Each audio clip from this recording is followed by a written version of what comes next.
Hi, my name is Cindy, and in this video I'm going to show you how to play the board game Call to New Earth. This 2 to 4 player game is based on biblical end times prophecy. As players progress through the game, they will experience an overview of end times prophecy. The game turns the sometimes daunting task of understanding biblical prophecy into a lighthearted experience. Call to New Earth is set in a world of tiny sheep called Sheepy. The experiences of these sheepy mirror the reality of our world. Beginning in the present age, players need to reach others with the free gift of salvation before they are raptured to heaven and the tribulation breaks out on those left behind. Survivors enter the millennial kingdom where they must learn how to overcome the final attack of the dragon. After the millennial age, the saved are welcomed into the new earth where the game ends. The player who brings the most sheepy through to the new earth wins the game. So join me at the table and let's learn how to play. This is the basic setup for a 4-player game. The rulebook gives easy instructions on how to remove some components for 2 or 3-player games. The objective of Call to New Earth is simply this: save as many sheepy as you can so they will make it through to the new earth. While this objective remains the same throughout the game, the ways sheepy are saved will change.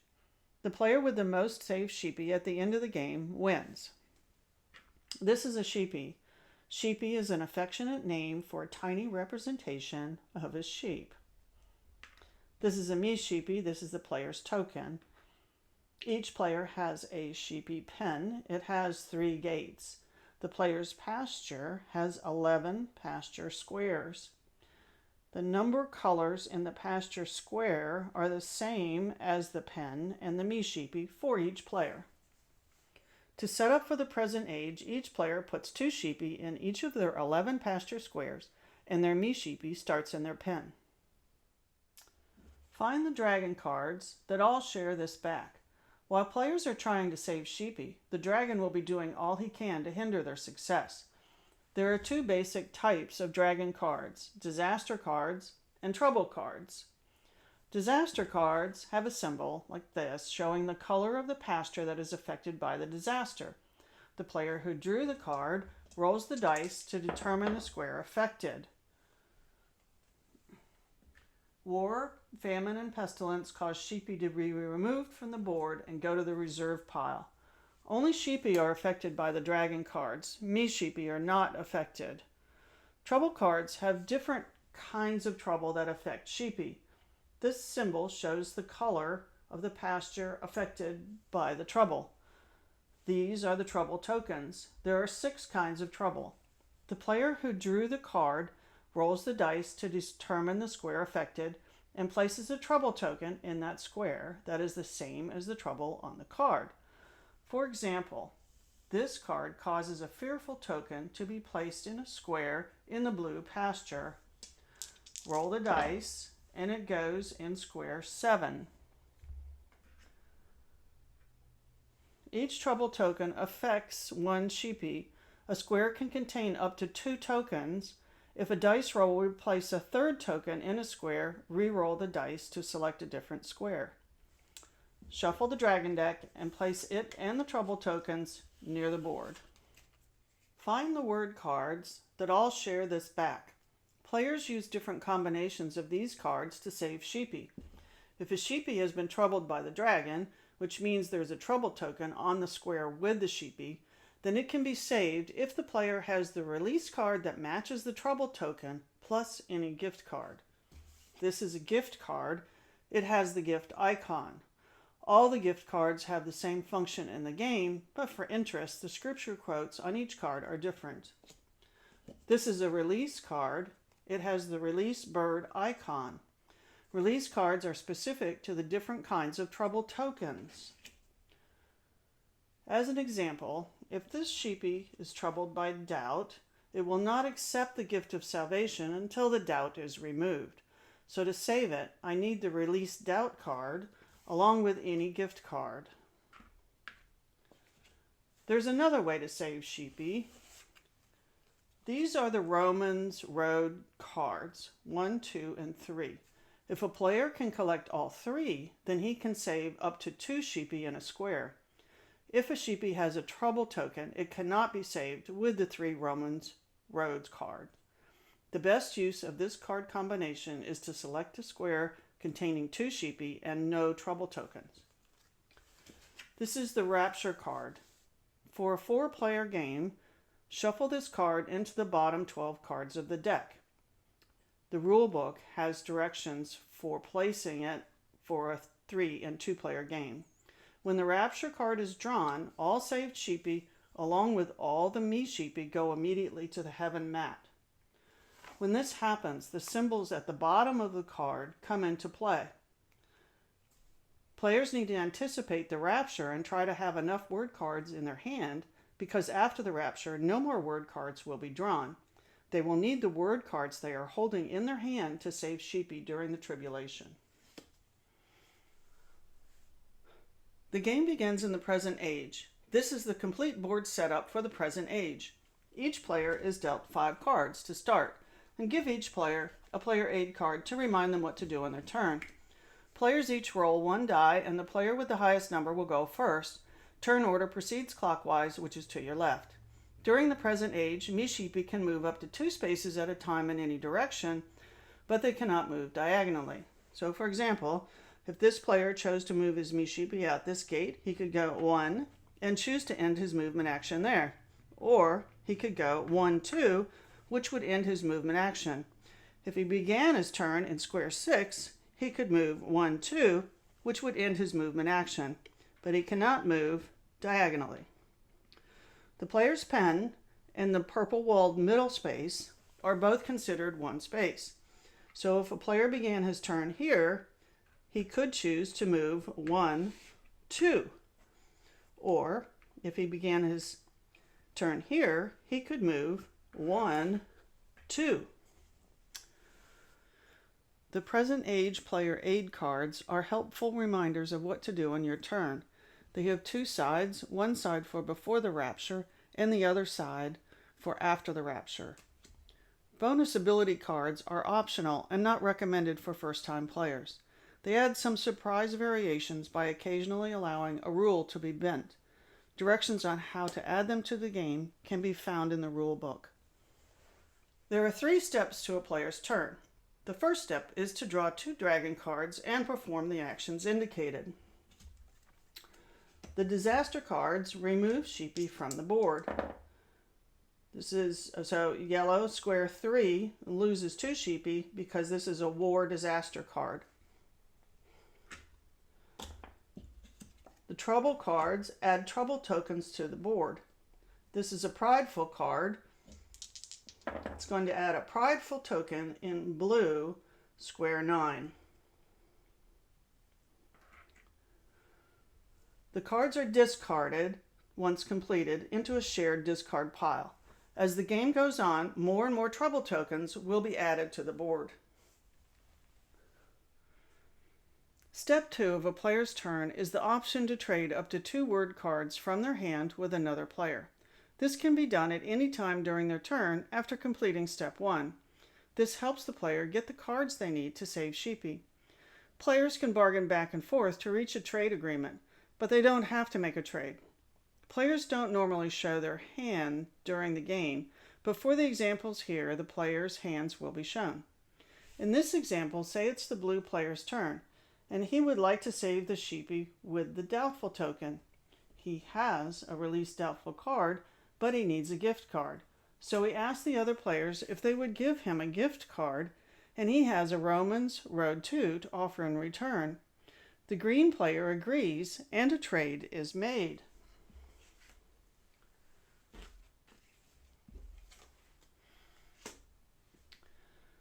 Players that agree to a trade earn a crown token for their selfless act of helping another player. So the green player gets a crown. The player who requested the trade gets the card he needed but does not gain a crown token. Crown tokens collected during the present age can be spent during the next age to improve defenses against the final dragon attack. Step 3 is to choose 2 of these 3 possible actions. Move up to 2 spaces, save sheepy, or draw 2 word cards. These actions can be done in any order, and the same action can be performed twice. The objective for the present age is to save as many sheepy as you can. Here are some examples of how sheepy are saved. The blue player has a gift card and a release doubtful card, and there is a sheepy nearby with a doubtful token. The player would move his me sheepy 2 spaces so he's in the same square as the troubled sheepy. The player has 2 actions during their turn, and moving is 1 action. They show the 2 cards to the other players and discard them. The player then places the sheepy into his pen. That sheepy is now saved. Saving sheepy is the second action, and so this player's turn is over. The trouble token and the me sheepy both remain in the square where they are.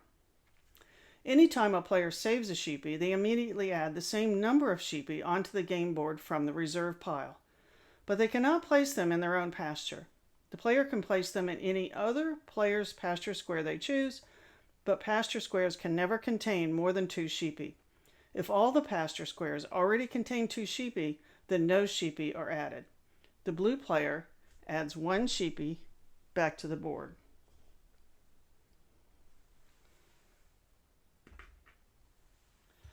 The green player has all 3 Romans Roads cards, so they can move 1 space to where 2 sheepy are to save them. Moving is 1 action, and saving sheepy is the second action.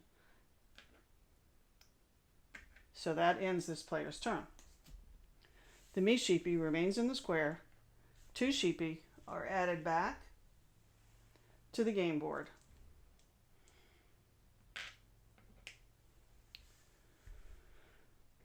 Another possible action choice in this step is to draw 2 word cards. This is a good choice if a player doesn't have any sheepy that can be saved during their turn. And since an action can be performed twice, a player could even draw 4 cards if this is the only action they choose to do for their turn. Remember, the Rapture card was shuffled into the bottom 12 cards of the word deck. When the Rapture card is drawn, the game changes. Record the number of sheepy in each of the players' pens. This is the first score for the game. There will be 2 more scores added to this one to determine the final score. Drawing the Rapture card sends all saved sheepy off to the heaven mat. This includes all me sheepy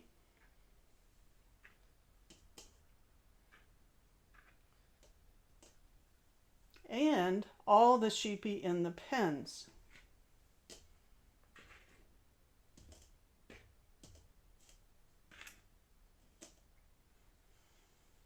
All other sheepy are left behind and remain where they are on the game board to go through the tribulation. Add the tribulation temple strip to the board. The give symbols on the word cards now come into play. Players keep the word cards they have in their hands, but the word deck is removed and no more cards will be drawn. The dragon deck is also removed. Place the scroll deck face down beside the board and stack the scroll deck in order so they are drawn in numerical order. Card 1 is drawn first and card 18 is the last to be drawn. Trouble tokens remain on the board. Turn order starts back with the player who drew the Rapture card and continues clockwise.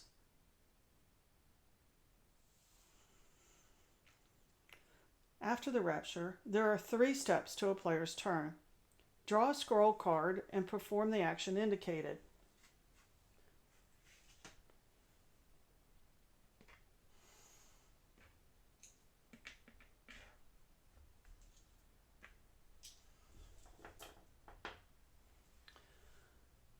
Step 2 is to turn over 1 trouble token to reveal the need token on the other side.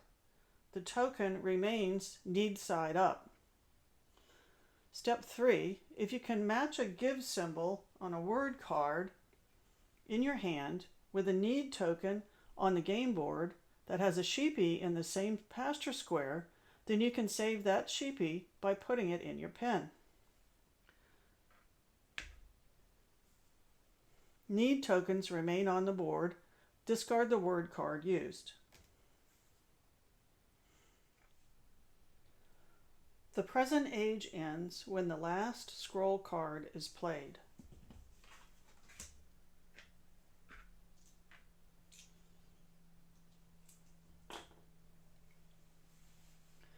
If players run out of usable word cards or usable need tokens, they must still continue to turn over the scroll cards and perform the actions indicated until the last scroll card is played. When the last scroll card is played, the game changes. Count the sheepy in each player's pen and add the number to each player's previous score. Remove any sheepy left in the pastures and return them to the reserve pile.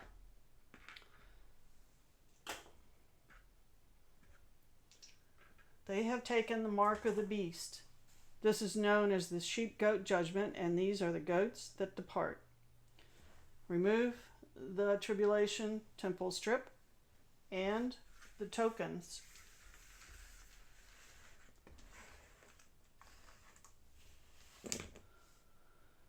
The sheepy in the pens survived the tribulation. Place all the sheepy from the pens in a pile near the center of the game board to prepare for their entrance into the millennial kingdom. Me sheepy returned from heaven and go into their pens.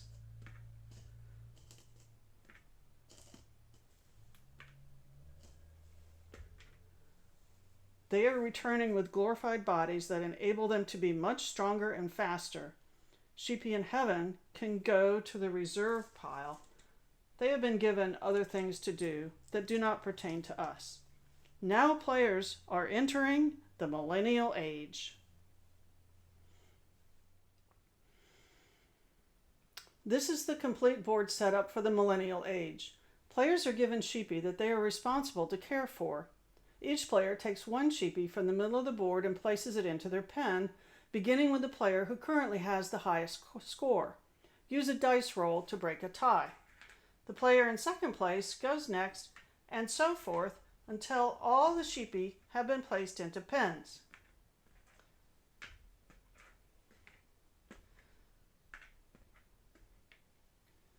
Each player should have at least 2 sheepy, if not, supplement from the sheepy reserve pile.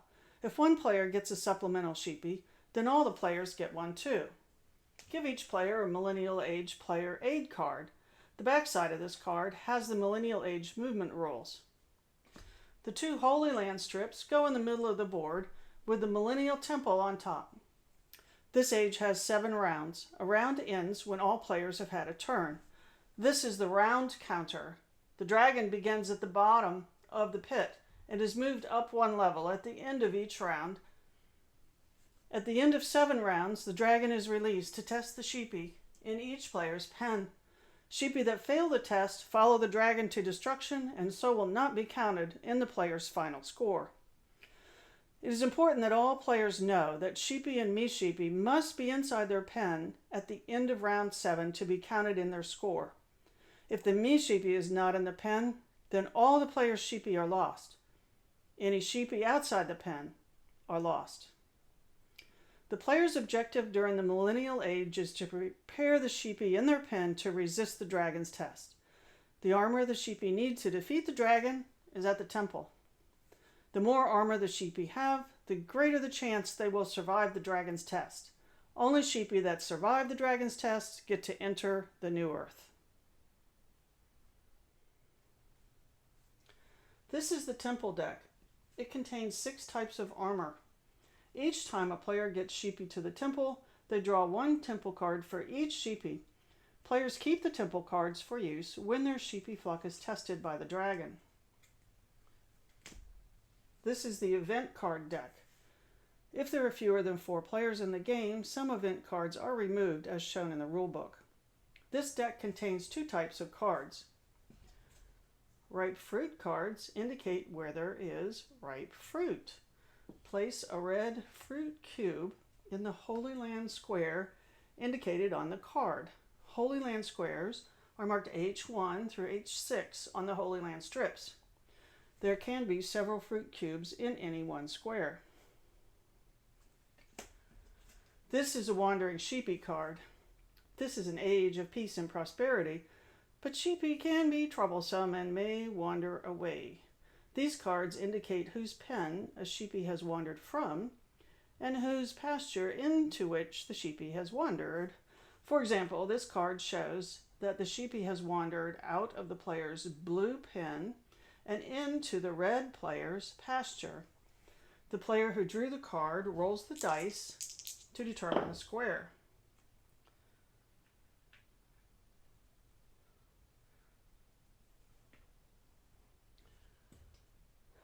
This is an ID marker. Place the ID marker of the player color who lost the sheepy with the wandering sheepy to identify who to return the sheepy to, because one wandering sheepy looks a lot like any other. If the sheepy pen is empty, then the wandering sheepy is taken from the player's flock wherever they may be on the board. If the player has more than one flock, the player who owns the sheepy can choose which of their flocks the sheepy wanders from. Players must return wandering sheepy to avoid penalty. Each wandering sheepy left in a player's pasture after 7 rounds is a -1 sheepy on their score. To return a wandering sheepy, you must end your movement on the same pasture square as the wandering sheepy. Then, as an action, you can return it to the sheepy pen from which it wandered. For example, the red player could exit this gate and move 1, 2, 3. Then he could return this sheepy to the blue player's pen. When you return a wandering sheepy, your kind deed is immediately rewarded, and you gain a sheepy into your sheepy pen from the reserve pile. There are times when a player will intentionally leave a single sheepy to move their me-sheepy away to do something else. Because a wandering sheepy is indistinguishable from a single sheepy left behind by a me-sheepy, all single sheepy are considered to be wandering and can be returned for the reward. There is no reward for returning your own sheepy. However, players returning their own sheepy can take them to the temple to gain a card before returning them to their pens. Sheepy cannot move without a me-sheepy moving with them. However, me-sheepy can move by themselves. If a player chooses to leave a sheepy in a square without their me-sheepy, they place an ID marker with the sheepy. For example, this me-sheepy could move 2 spaces with 2 sheepy, 1, 2. Then, with their next movement action, they could choose to leave the sheepy there and move 3 spaces without them. 1, 2, 3. Me-sheepy and sheepy can move to any adjacent non-diagonal square, and they can even move through other players' pastures. Me-sheepy and sheepy can enter or exit the temple strip on any side, but they are not allowed to move through the temple in the same movement action. Movement actions end at the temple. For example, this me-sheepy cannot zoom through the temple to get to the other side to pick fruit in one movement action. Movement actions end at the temple. They would have to stop at the temple and then take another movement action. Since the rapture, me-sheepy are faster and stronger. Me-sheepy can move up to 4 spaces at a time, but are slowed when bringing sheepy along with them. 1 red fruit cube increases your speed for 1 movement action. You can only spend 1 fruit cube on a movement action. But if you take 2 movement actions during your turn, you can spend a fruit cube for each. The complete movement rules are on the back side of the player aid card. There are 2 steps to a player's turn. Step 1 is to draw an event card and perform the actions indicated on the card. Step 2 is to choose 3 of the following actions: move, pick fruit, or return a wandering sheepy. The same action can be performed multiple times. For example, the blue player has a sheepy that has wandered into his pasture from the red player's pen that he would like to return. He can move out this gate and move 1, 2, 3, 4, for his first action. For his second action, he can return this wandering sheepy.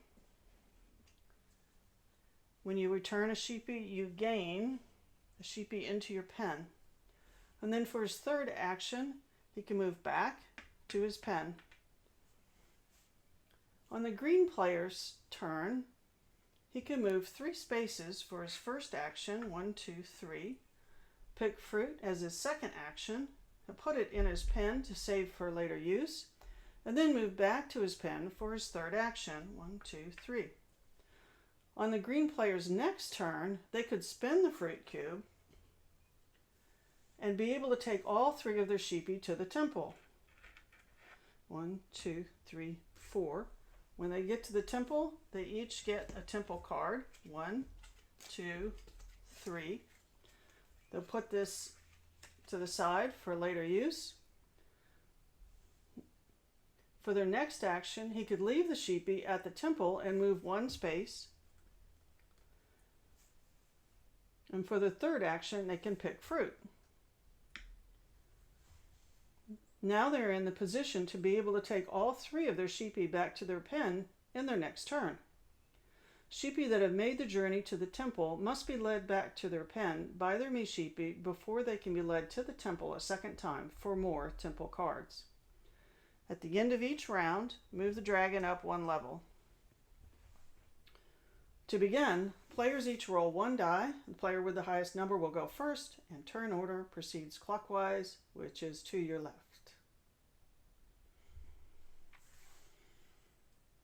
After 7 rounds, the dragon is released to try and deceive the sheepy 1 last time. Each sheepy will be tested by the dragon. Turn order remains the same. In this example, the green player is going first. They have 4 temple cards to defend 3 sheepy. They have 2 crown tokens they can use to improve their defenses. Each token allows the player to trade 1 temple card with another player, or they can discard 1 card and draw a new one from the face-down deck. The tokens can be used any time before the dragon's roll. They use the first token to ask the blue player if they would like to trade. Players can show their temple cards to other players. The blue player gladly agrees to take a Belt of Truth for a Shield of Faith.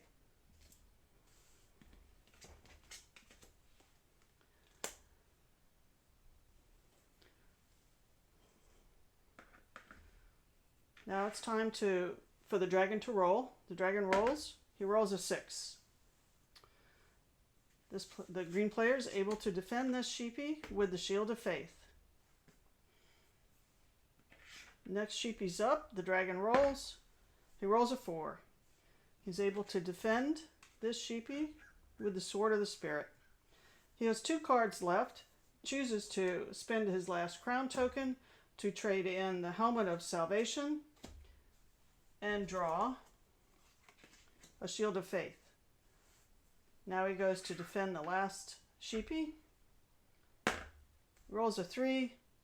He's not able to defend with the armor he has, so that sheepy is lost. In turn, each player will be tested by the dragon. Sheepy without defenses will be deceived and follow the dragon to destruction and be lost. Cards remaining after the player is tested by the dragon can be used to trade with other players. For the final score, add the number of sheepy that resisted the dragon's attack to your other 2 scores. Subtract 1 sheepy from a player's score for each wandering sheepy left in their pasture. The player who has brought the most sheepy through to the new earth is the winner. Welcome to the new earth. And that's how to play Call to New Earth. Play the game, have fun, and share it with your friends.